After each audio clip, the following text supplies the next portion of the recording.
are doing these videos so that we can answer a couple questions that we continue to get quite often. And that way we can sort of give a little bit more information than you may even need, but it can get people's minds thinking and they can ultimately make a better decision. Cool. Okay. So are you ready, Matt Honkonen? I'm ready. Okay, he's ready.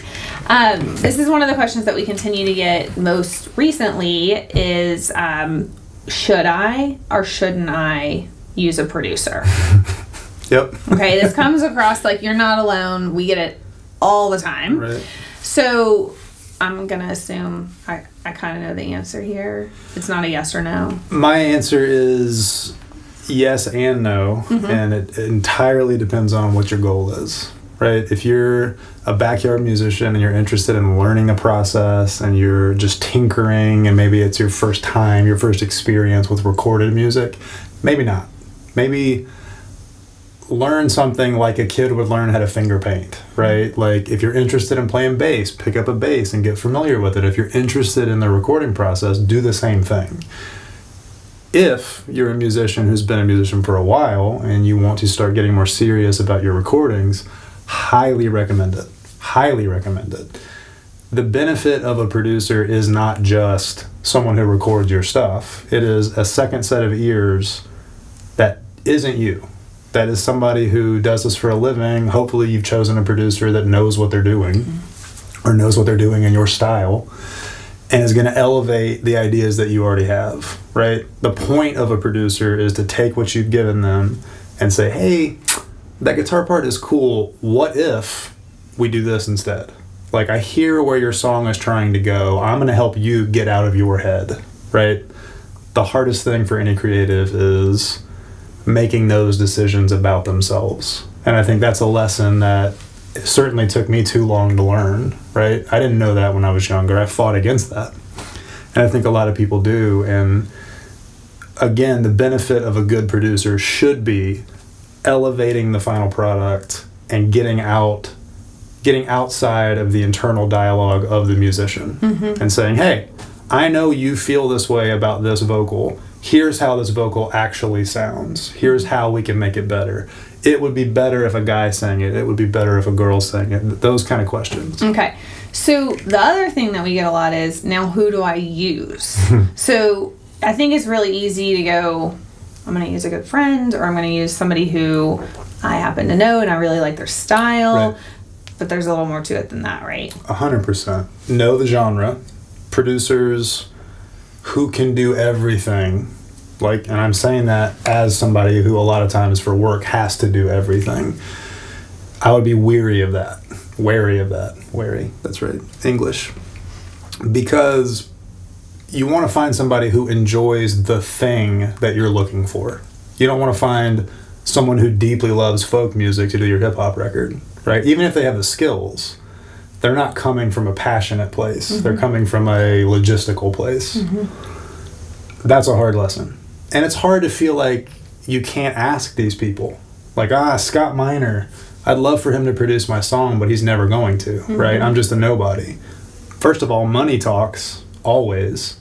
Any producer of any record that you enjoy has a day rate that you can call and find. You can work with anyone you want to. They may be booked. They may be booked for 2 years. You can still get a hold of them. If you want to work with Rick Rubin, there's a way to get a hold of Rick Rubin. Yeah. It just takes the money to get to him. Listen to the records that you like, that inspire you, and find out who those producers are. Try to find them. Contact them. All of them are looking for work. Yeah. There's not a person in music right now that's not looking for work. So go after the sound you want. Okay. Is my advice. I think that's great advice. So the other question that comes to mind is when? When am I ready? So I've written all my music. Or maybe I haven't written all my music. Yeah. At what point do you recommend a producer coming to the table and collaborating with you? And do you even consider it a collaboration? If I'm the producer in the scenario, the sooner the better. Okay. If I can sit down with you and you've got an iPhone recording of you sitting while I'm at a writing guitar, music? Yeah. Okay. 100%. Hopefully if you have something, at least an idea on paper, right? I have an iPhone recording of me sitting at my couch with my kids screaming in the background. The chorus is this, the verse is this. I want it to sound like this. That's when a producer wants to have the conversation. before you book time with them, have coffee with them, get a beer with them, talk to them about what they do, ask them to send you songs that they've produced, so you can have that dialogue with them and they can feel comfortable with what you're doing and if they want to work on it. A lot of producers don't work on everything, right? Like if you send me something, even if your money's good and it's not my style and I'm very busy, I might be like, hey, go to somebody else. Go to this person. I need to understand what you want out of your song before I can accurately produce something. Okay. There's a million ways to skin a cat. There's a million ways to make a bass drum sound. There's a million ways to make vocals sound. I need to know what your goal is. Okay. So how long do you think you should take that? How long should that like interview / just discussion conversation go on before you go, okay, this is a good fit for me? Nancy Ann Wilson, who I'm working with right now, we're producing 4 songs for her. We had an ongoing dialogue of about a month before we sat down and started. And that was her sending me Spotify songs, me sending her my recommendations for where we could go. Finding that middle ground where we're both like, that's the direction. That's nice and kind of padded. You don't have to have that much time, but you just need to have a good conversation and good communication with that person because they need to be able to be trusted with your art. And you need to trust them. Like you don't want a situation where you're not seeing eye to eye with the person producing your music because you're not going to be happy. And neither are they. If they're railroading your ideas and not listening to you, or they're pushing you into something that's uncomfortable, that's not a productive environment. Although progress can kind of feel uncomfortable sometimes. Sure. So you've got to be willing, I would assume, to be open to a little bit of that. I think that's beneficial when it comes from a trusted person. Yeah, totally. But I think when it comes from someone who hasn't earned your trust, it can feel like you're being railroaded, or like they're not listening, or like they don't understand your music, or musicians can be really emotional, right? And it's a very singularly vulnerable thing to put your song forward because someone's critiquing it, and that means they're critiquing you. And I think, especially with Nancy and with people that I'm working with for the first time, it's important to establish that we can trust each other. And that when they come up here, they don't have to feel nervous about, hey, that vocal sucked. You can do better. Sing better. That guitar part is awful. We're going to change it to this. You don't want that person crumbling. You don't want to be that person feeling that way. Because then you're going to second guess everything you're doing. You're not going to get a good recording. And you're on the clock. You're paying for the time. I want that communication, just like a marriage, just like a friendship. There needs to be trust there. Is it ideal for the person producing you to also be recording you? I get this question all the time, and let me be very clear that a producer is not an audio engineer. Does not have to be an audio engineer.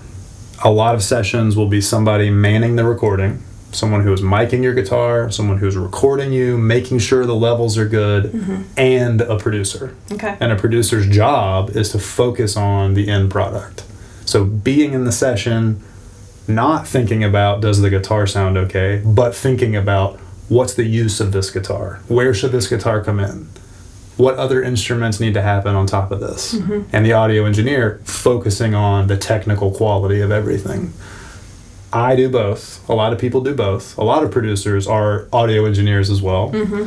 But that's a common misconception, is that a producer is the person recording, or that the person recording is also a producer. There's a million Class A audio engineers that don't know shit about producing, that don't ever want to do it, that don't want to think about it. They just want to do a good job with what you're giving them. So, and we're not doing this to promote ourselves, by the way. We really are honestly doing this to help answer questions that we get a lot. Click the link right here. Yeah, there's no links. So my question is, we work with a lot of musicians who don't have big budgets. So if I'm one of those musicians who doesn't have a big budget, is it going to make more sense financially, though, to work with somebody who does both? You can spend a lot of money making a record. You can spend no money making a record. We live in an age where it seems easier than ever to get a record done, because it is. Technology is cheap. Microphones are cheap. It's never been a cheaper time to make a record. You can also never stop spending money on a piece of art. Yeah. That's a really tough place to be, and it's a really tough place to give advice, because it depends on the kind of person you are, how fast you work, how fast you record. Yeah.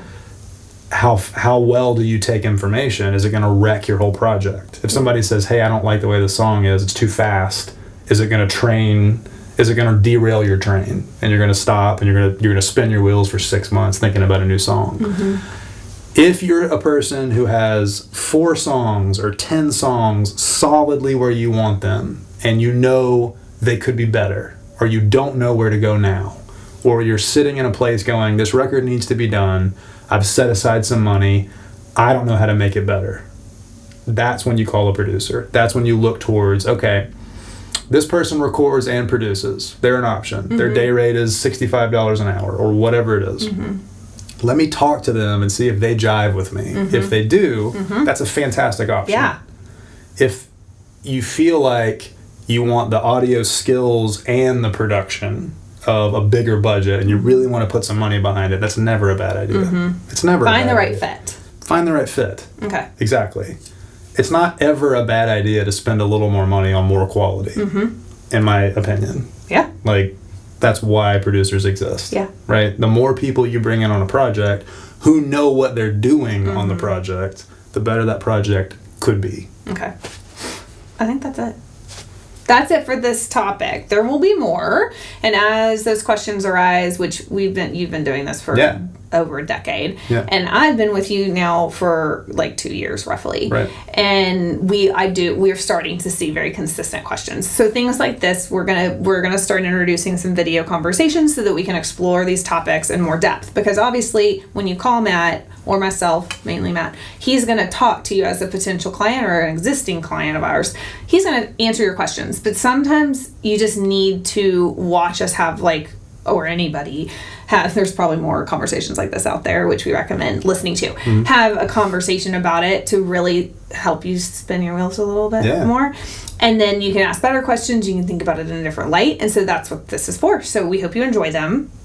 And there will be more. Yeah. Yeah.